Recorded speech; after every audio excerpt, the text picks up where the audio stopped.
திராவிடர் கழகம் போன்ற அமைப்புகள் இன்னைக்கு கலப்பு மன தம்பதிகள். இது முதல்ல ஃபர்ஸ்ட் ஆஃப் ஆல் இது வேலண்டைன் டே, இது லவர்ஸ் டே கிடையாது, இது வேலண்டைன் டே. அதுக்கப்புறம் இது லவ்வர்னு வந்த உடனே நம்ம நாட்டில் இந்தியாவில் காதல்ங்கிறது ரொம்ப தவறா ப்ரொஜெக்ட் பண்றாங்க. காதல் சின்னம்னா தாஜ்மஹால்ங்கிறாங்க. தாஜ்மஹாலுக்கு காதலுக்கு என்ன சம்பந்தம்?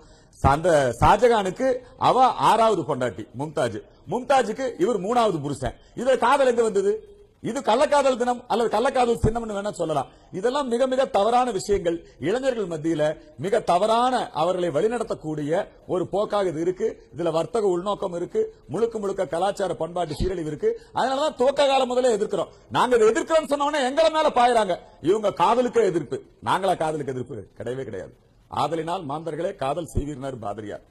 நம்முடைய அகநானூறு, நம்முடைய திருக்குறள் போன்றவற்றிலே காதல் போற்றப்பட்டிருக்கிறது. ஒருவனுக்கு ஒருத்தி என்கிற பண்பாடு. இந்த காதல் தினத்தில் கூட்டிட்டு சுத்துறாங்களே, யாரோ ஒரிஜினல் பொண்டாடி கூட்டிட்டு வரானா?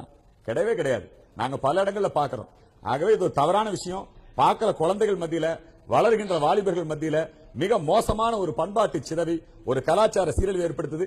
மேல்நாட்டுக்கு வேணா அது பொருத்தமா இருக்கலாம், பொது இடங்களை முத்தமிட்டுக்கலாம், பொது இடங்கள் என்ன வேணா பண்ணிக்கலாம். ஆனா நம்ம நாட்டுக்கு இது பொருத்தம் இல்ல. இது அநேகமா இருக்கிற எல்லாரும் ஒத்துக்குவாங்கன்னு நினைக்கிறேன்.